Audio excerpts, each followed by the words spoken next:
अस्सलाम वालेकुम, कैसे हैं आप सब लोग। अभी जो हमारी लास्ट वीडियो में जहाँ तक डिस्कशन हुई थी उसी डिस्कशन को मैं फ़र्दर कंटिन्यू करूँगा, ठीक है। और आज मैं आपको ये बताता चलूँगा कि जो पासिंग क्राइटेरिया है वो क्या है सीसीई का। सीसीई का पासिंग क्राइटेरिया अगर आप स्क्रीनिंग के हिसाब से देखें तो स्क्रीनिंग में 50% मार्क्स लेना ज़रूरी है to qualify for the next stage that is written. 50% marks, और मैं पिछली वीडियो में अपनी बता चुका हूं कि यहाँ नेगेटिव मार्किंग है। कीप इन योर माइंड, यहाँ नेगेटिव मार्किंग है और ये नेगेटिव मार्किंग बहुत से कैंडिडेट्स को जो है वो पीछे धकेल देती है, फेलियर में ले जाती है, ठीक है। तो 50% स्कोर करना है स्क्रीनिंग में। जब आप स्क्रीनिंग में 50% और अबव कर जाते हैं तो आप रिटन की तरफ जाते हैं। अब रिटन में आपके पास पासिंग क्राइटेरिया क्या है कि आपके पास चाहे कंपलसरी के 6 सब्जेक्ट्स हों या ऑप्शनल के 4 सब्जेक्ट्स 400 मार्क्स के सब्जेक्ट्स हों, ठीक है, या कंपलसरी के 600 मार्क्स के सब्जेक्ट्स हों, हर सब्जेक्ट में 33% पासिंग मार्क्स लेना ज़रूरी है। इंग्लिश एसे में 33, इंग्लिश प्रेसी एंड कॉम्पोजिशन में 33, उर्दू जनरल या सिंधी जनरल में 33, पाकिस्तान एंड करंट अफेयर्स का एक ही पेपर होता है, मैंने बताया था 100 मार्क्स का, उसमें 33, जनरल साइंस एंड एबिलिटी में 33, इस्लामियात में 33, और किसी भी ऑप्शनल सब्जेक्ट्स में आपको 33% पासिंग मार्क्स लेने हैं। इससे आपका सब्जेक्ट क्वालिफाई हो जाता है, सब्जेक्ट क्लियर हो जाता है, पास हो जाता है। लेकिन इंटरव्यू के लिए अगर क्वालिफाई करना है, the third stage of this competitive examination, तो इंटरव्यू के लिए क्वालिफाई करने के लिए 50% इन एग्रीगेट लेना है।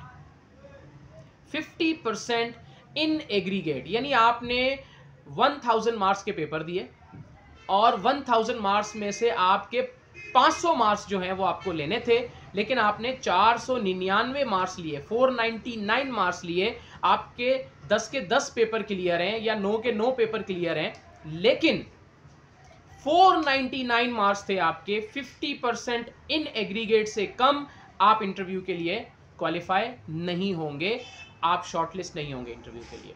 इंटरव्यू के लिए 1000 में से 500 मार्क्स लेना ज़रूरी है, 500 या 500 से अबव तो आप इंटरव्यू के लिए जा सकते हैं। अब इंटरव्यू की बात करें तो इंटरव्यू सीसीई में 200 मार्क्स का होता है, सीएसएस में ये 300 मार्क्स का है, 1200 मार्क्स का रिटर्न है सीएसएस में, और 300 मार्क्स का वहां पर इंटरव्यू होता है, वाइवा वॉस या इंटरव्यू जिसको कहते हैं।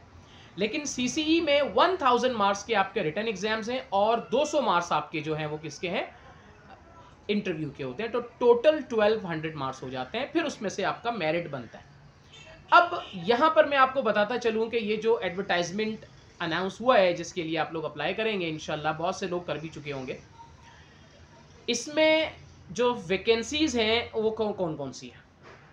इसमें असिस्टेंट कमिश्नर, इसमें सेक्शन ऑफिसर्स, इसमें assistant registrar cooperative housing societies, इसमें assistant food controller, taluka education officer, excise and taxation officer, ठीक है। और इस तरह की जो है वो वैकेंसीज आपके पास अवेलेबल होती हैं। सिंध प्रोविंस के अंडर, सिंध गवर्नमेंट के अंडर जो डिपार्टमेंट्स आते हैं उसमें आपकी पोस्टिंग होती है, ठीक है। ये प्रोविंशियल सिविल सर्विसेज है सीसीई 2023, जिसको पीएमएस पीसीएस भी कहा जाता है। ये फिर अलग अलग कैडर हो जाते हैं, ठीक है। अगर आप डिस्ट्रिक्ट लेवल पर असिस्टेंट कमिश्नर बनकर आते हैं तो ये पीएमएस कहलाता है, ठीक है। अगर आप किसी और डिपार्टमेंट में असिस्टेंट कमिश्नर बन के जा रहे हैं तो वो पीसीएस कहलाता है।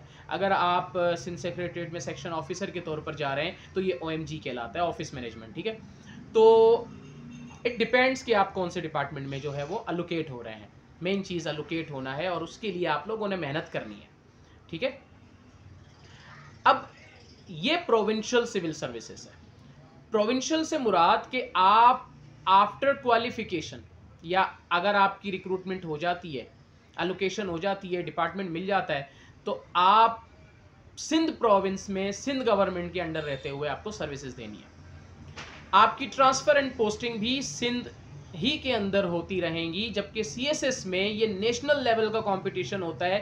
फेडरल के डिपार्टमेंट्स में आप जो है वो अलोकेट होकर जाते हैं, तो वहाँ आपकी transfer and posting all over the Pakistan होती है। कभी एक प्रोविंस से दूसरे प्रोविंस, कभी एक सिटी से दूसरे सिटी। लेकिन CCE 2023 जो जिसके लिए आप लोग अभी इंशाल्लाह मेहनत करना शुरू करेंगे, उसमें ये प्रोविंशियल सिविल सर्विसेज है। इसमें आप प्रोविंस के डिपार्टमेंट, प्रोविंस ऑफ सिंध के डिपार्टमेंट्स में जो है वो रहेंगे, और विद इन सिटी जो है आपकी ट्रांसफर एंड पोस्टिंग्स होती हैं। विद इन सिटी एक डिपार्टमेंट से दूसरे डिपार्टमेंट में भी अक्सर ट्रांसफर एंड पोस्टिंग हो जाती हैं, ठीक है। तो ये एक और जो है वो मेजर डिफरेंस है बिटवीन CSS एंड CCE, ठीक है। अब बात यहां पर करते हैं कि जो फेलियर रेशो हमारे पास यूजुअली इस तरह के कॉम्पिटेटिव एग्जाम्स में होता है, वो क्यों होता है।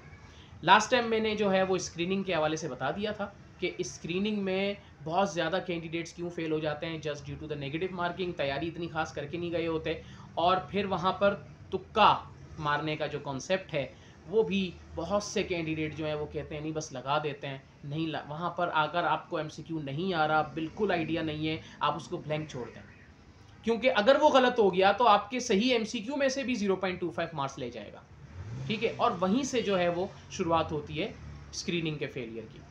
लेकिन जो रिटर्न में जो ज़्यादातर कैंडिडेट्स फेल होते हैं, उसकी क्या वजह है? उसकी वजह कोई जानने की कोशिश ही नहीं करता, स्पेशली एस्पायरेंट्स, ठीक है। CSS की वेबसाइट पर, फेडरल पब्लिक सर्विस कमीशन की वेबसाइट पर CSS के हवाले से जो एग्जामिनर्स हैं वो अक्सर अपने व्यूज़, अपने पॉइंट ऑफ व्यूज़ जो हैं वो शेयर करते हैं, बाकायदा अपलोड होते हैं वहाँ पर। ऐसे में जो कैंडिडेट्स या एस्पायरेंट्स हैं वो फेल हो रहे हैं, तो क्यों हो रहे हैं? अगर बात करें हम लोग इंग्लिश प्रेसी एंड कॉम्पोजिशन में फेल हो रहे हैं, तो क्यों हो रहे हैं? पाकिस्तान अफेयर्स में फेलियर रेशो आ रहा है, तो क्यों आ रहा है? उन्होंने पॉइंट्स जो चेकिंग के दौरान उन्होंने पॉइंट्स ऑब्जर्व किए होते हैं, आप लोगों की कॉपीज़ में से वो बताते हैं कि भाई ये वजूहात हैं। हम अगले सेशंस में इन तमाम चीज़ों को डिस्कस भी करेंगे। इंग्लिश ऐसे में क्या गलतियां कर रहे हैं एस्पायरेंट्स, प्रेसी एंड कॉम्पोजिशन में क्या गलतियां कर रहे हैं एस्पायरेंट्स, बाकी जो सब्जेक्ट्स हैं पाकिस्तान अफेयर्स और करंट अफेयर्स में एस्पायरेंट्स क्या गलतियां कर रहे हैं, ठीक है। इवन इस्लामिक एजुकेशन का जो पेपर है, इस्लामिक स्टडीज़ का पेपर है, उसमें एस्पायरेंट्स फेल हो जाते हैं, तो उसमें ऐसी क्या गलती कर रहे हैं, ये सारे जो है वो हम कवर करेंगे अपने सेशंस में, जो आगे सेशंस आएंगे। और हमारे साथ जुड़े रहने के लिए और आगे फर्दर डिटेल्स CCE के हवाले से, CSS के हवाले से, मज़ीद जो गवर्नमेंट डिपार्टमेंट्स में जनरल रिक्रूटमेंट की जो वैकेंसीज़ आती हैं और जो दूसरी वैकेंसीज़ आती हैं उनकी गाइडलाइंस के हवाले से, टिप्स एंड ट्रिक्स के हवाले से, कंप्लीट इंफॉर्मेशन के हवाले से, अप्लाई करने के तरीक़ेकार के हवाले से, कुछ भी इंफॉर्मेशन आपको चाहिए होगी वो हमारे इस चैनल पे मिलेगी। और उसके लिए आपको चैनल को सब्सक्राइब करना पड़ेगा। तो चैनल को सब्सक्राइब कीजिएगा और बेल आइकन को ज़रूर दबाइएगा, ताकि जो भी नई वीडियो आएगी उसकी नोटिफिकेशन सबसे पहले आप तक पहुंच जाए और वो वीडियो आपसे मिस ना हो, ठीक है। अपना ख्याल रखिएगा, मिलते हैं नेक्स्ट सेशन में। थैंक यू सो मच, अल्लाह हाफिज़।